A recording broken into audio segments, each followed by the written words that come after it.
가을은 아침 일찍부터 군산 여행을 위해 센트럴시티 터미널에 나왔습니다. 평소 아침잠이 별로 없기는 했지만 새벽부터 여행을 하기 위해 준비하느라 평소보다 조금 피곤하기는 하네요. 그래도 이렇게 날씨 좋은 하늘을 보니 이번 여행이 기대가 됩니다. 군산까지 2시간 20분 정도 걸리는 거리이지만 잠깐 눈을 붙이고 나니 이미 군산 고속버스 터미널에 도착했습니다. 이번 군산 여행은 처음 방문하는 곳이라 그런지 조금 낯설기도 하는데요. 군산에 도착하여 처음 찾아갈 곳은 여행 준비하면서 기대를 많이 했던 경암동 철길 마을입니다. 경암동 철길 마을은 1944년 일제강점기에 개설된 철도 주변으로 사람들이 모여 살기 시작하면서 만들어진 마을인데요. 철길 마을은 2008년 철도 운행이 완전히 중단되어 다양한 영화 촬영지로 유명해졌습니다. 최근까지 추억을 자극하는 다양한 볼거리가 가득한 명소가 되었습니다. 하지만 혼자 여행을 즐기는 저에게는 마땅히 할 게 없네요. 그래도 인증샷은 찍고 가겠습니다. 경암동 철길 마을의 철길은 고속버스 터미널까지 연결되어 있어서 도보로 15분 정도는 충분히 산책을 즐기며 걸을 수 있는 거리인데요. 그래서 저는 다시 고속버스 터미널까지 거꾸로 산책을 하기로 했습니다. 다음으로 방문할 곳은 일제강점기 시절 조선은행 군산지점이었던 군산 근대 건축관입니다. 조선은행 군산지점은 일제강점기 당시 일본 상인들에게 특혜를 제공하면서 군산과 강경의 상권을 장악하는 데 초석을 쌓아 일제강점기 침탈적 자본주의를 상징하는 대표적인 은행이었습니다. 당시 건축된 건축물들은 대부분 보수를 하여 군산시에서 역사시설이나 문화시설로 새롭게 활용되고 있는 곳들이 많은데요. 근대 건축관과 근대 역사박물관, 근대 미술관, 진포 해양테마공원까지 4개 시설이 그 대표적인 시설들입니다. 저는 근대 건축관 구경을 끝내고 근처의 SNS에서 유명한 미즈카페에서 커피 한잔을 하려고 들렸습니다. 미즈카페는 구 미즈상사라는 무역회사가 사용하던 일본식 건축물로 1층 내부는 일반적인 카페의 모습이지만 이 미즈카페가 유명한 이유는 2층에 일본식 다나미 방으로 꾸며져 있기 때문인 것 같습니다. 저는 이곳에서 시원한 커피를 마시며 오후의 일정을 확인하기로 했습니다.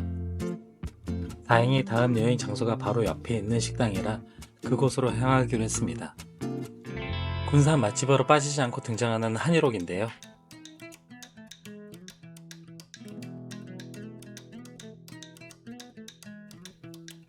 주 메뉴는 소고기 묵국인데요. 이곳은 기사님들 식당으로 정말 유명한 곳이라고 하네요. 저도 무국국을 먹었는데요. 정말 감칠맛이 나는 무국국이었습니다. 사실 저는 무국국을 그렇게 좋아하는 편은 아닌데 여기 무국국은 나중에 또 한 번 생각날 정도로 맛있었습니다.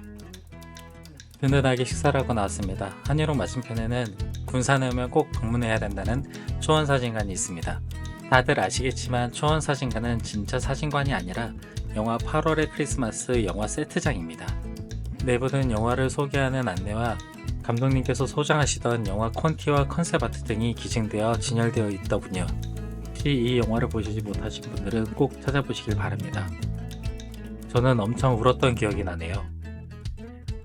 이제는 초원사진관을 구경했으니 근처에 있는 또 하나의 유명한 곳으로 향하도록 하겠습니다. 신흥동 일본식 가옥인 히로스 가옥입니다.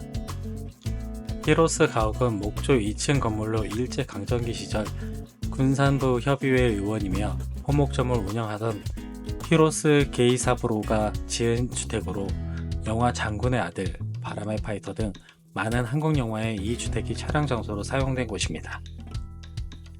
최근에는 영화 타짜에서 편경장의 집으로 사용되었으며 고니가 이곳에서 타짜 기술을 배우는 장소이기도 하지요. 일본식 정원과 내부 구조로 되어 있지만 현재는 내부는 공개되지 않고 있습니다.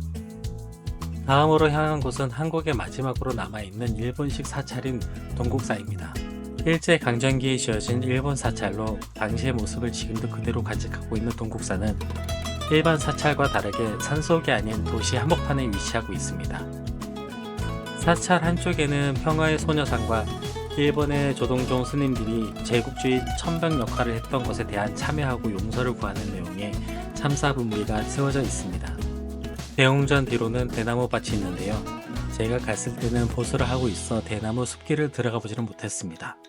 다음으로 제가 향한 곳은 한국의 3대 빵집인 군산의 이선당으로 향했습니다. 이선당은 본관과 신관으로 나눠져 있는데요. 이선당의 대표방인 단팥빵과 야채빵인데 본관에서 단팥빵과 야채빵을 사서 저는 신관으로 향했습니다. 신관 2층에 있는 카페에서 음료와 같이 먹을 수 있으니 참고하시기 바랍니다. 저는 제가 좋아하는 야채빵부터 먹었는데요. 일반적으로 먹었던 야채빵을 생각하고 먹었지만 이선당의 야채빵은 양상추가 많이 들어가 있는 빵이었습니다. 이렇게 이선당에서 간단하게 요기를 했으니 다음 목적지로 향했습니다. 이선당에서 도보로 10분이면 갈 수 있는 군산 해망굴인데요.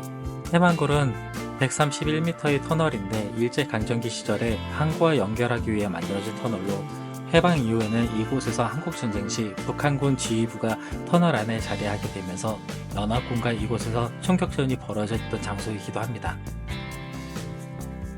저는 해망굴을 한번 걸어보면서 군산의 마지막 여행지를 향해 출발하도록 하겠습니다. 이번 군산 여행의 마지막 목적지인 음파호수공원에 도착했습니다. 다른 지역의 호수공원들과 큰 차이는 없지만 사람들이 많이 붐비지 않아서 천천히 산책하기 좋은 곳이더라고요. 사실 마지막 목적지인 음파호수공원으로 이동하면서 버스에서 카메라를 분실하게 되었는데 카메라를 찾느라 길에서 1시간을 보내버렸습니다. 그래도 푸른 하늘과 호수에 비친 풍경이 너무 그림 같아서 기분이 나아졌습니다. 이렇게 군산 단일 일정이 모두 마쳤습니다. 무더운 날씨가 이제 끝나고 본격적으로 가을이 찾아왔는데요. 가족들과 함께 이곳 군산으로 시간 여행을 보내시는 걸 추천드립니다. 그럼 저는 다음 여행을 기원하며 서울로 올라가도록 하겠습니다. 영상을 시청하여 주셔서 감사합니다.